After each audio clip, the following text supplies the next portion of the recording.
দেখো গয়ু, মামু লাল গয়ু, তা ওইলতম লাল কেন? এই পোঙ্গা মেরেছে, এটা তো সেই লাল বাঘটা যেটা সবাইকে ধরে নিয়ে খেয়ে ফেলে। এখন তো আমাকেও খেয়ে ফেলবেন নি। একটা কাজ করি। কি হলো? মামু দৌড় মারলো যেন। মামু, গরুটা আমাকে কামলাতোতে। মামু কামলাতোতে। আর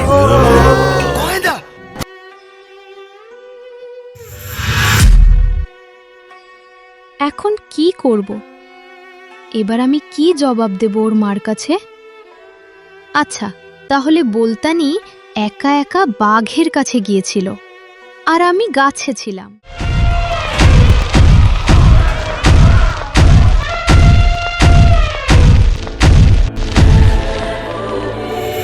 যদি এই জঙ্গলে কেউ ঢুকে তাহলে তোমরা সবাই তাদেরকে খেয়ে ফেলবা, জ্যান্ত কাঁচা চিবিয়ে খেয়ে ফেলবে। জঙ্গলের ভেতর থেকে লাল চোখ জ্বলে ওঠে। তপন, নিতাই, শ্যামল তিনজন ঘাটে নৌকা নিয়ে বসে। নিতাইদা, কখন থেকে জাল ফেলছি, একটা মাছও উঠছে না। নদীটা যেন মরে গেছে আজকে। আমিও তো তাই দেখছি রে। আজকে কি সত্যিই খালি হাতে বাড়ি ফিরতে হবে? নদীর ওপারে ঝোপের মধ্যে কিছু একটা নড়ে। একটা ছাগল চড়ছিল নদীর ধারে। হঠাৎ ছাগলটা এক ঝটকায় ঝোপের ভেতরে টেনে নেওয়া হয়। ছাগলের একটা আর্তনাদ, তারপর চুপ। চমকে উঠে, নিতাইদা, ওটা কি হলো? ছাগলটা কোথায় গেল? দেখলি, কেউ একটা টেনে নিয়ে গেল, কিন্তু কাউকে দেখলাম না। তোরা কি বুঝতে পারছিস না? এই নদীতে আজকাল মাছ পাবি না, কারণ ওই জঙ্গলের কাকতাড়ুয়ার ভূত নদী পাহারা দিচ্ছে। যে এখানে মাছ ধরতে আসে সে আর বাড়ি ফেরে না। এই যুগে ভূতে বিশ্বাস করো শ্যামলদা?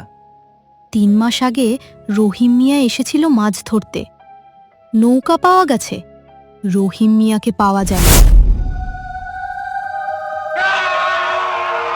কে কোথায় আছো? আমাকে বাঁচাও! আমাকে ছেড়ে দাও! কোথায় নিয়ে যাচ্ছ?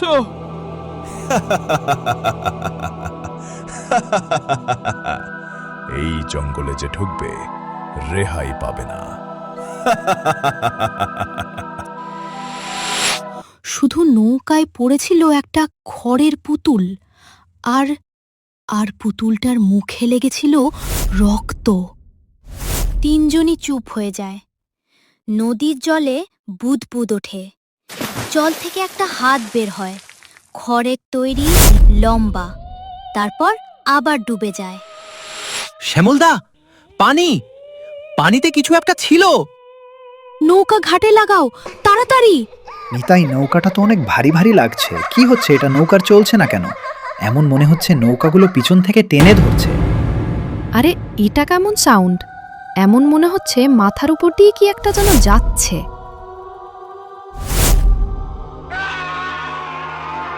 সবাই একদম চুপচাপ থাকো, কোন কথা কই না। আমাদের পিছনে কোন একটা শয়তান আছে।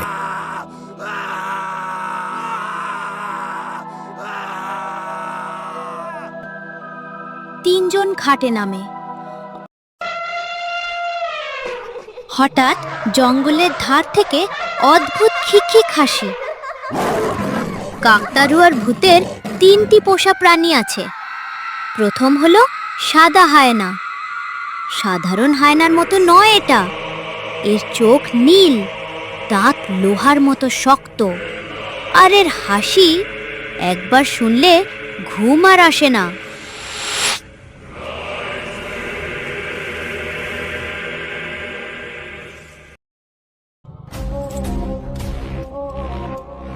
ঝোপ ভেঙে বের হয় একটা সাদা হায়না। গায়ের রং ধবধবে সাদা, চোখ নীল আগুনের মতো জ্বলছে। তপন, ওটা কি? ওটা কি হায়না? কিন্তু সাদা কেন? সাদা হায়না সরাসরি তাদের দিকে তাকায়, তারপর হঠাৎ পাশের গ্রামের দিকে দৌড় দেয়। একটা গরু ছিল, গরুর ঘাড় কামড়ে ধরে। গরুর আর্তনাদ টেনে টেনে জঙ্গলের মধ্যে নিয়ে যায়। মাত্র কয়েক সেকেন্ডে সব শেষ। এত বড় গরুকে এক টানে নিয়ে গেল। রাত নামছে। জন জঙ্গলের কাছে দাঁড়িয়ে। হঠাৎ জঙ্গলের একটা বড় গাছে আগুন ধরে যায়, কিন্তু আগুন ছড়াচ্ছে না, শুধু একটা গাছই জ্বলছে। আগুনের ডালগুলো নড়ছে, যেন হাত নাড়ছে। বর্ণনাকারী: কাকতাড়ুয়ার দ্বিতীয় অস্ত্র আগুনের ডালপালা। কাকতাড়ুয়া যে গাছে বসে সে গাছ জ্বলে ওঠে, কিন্তু পড়ে না।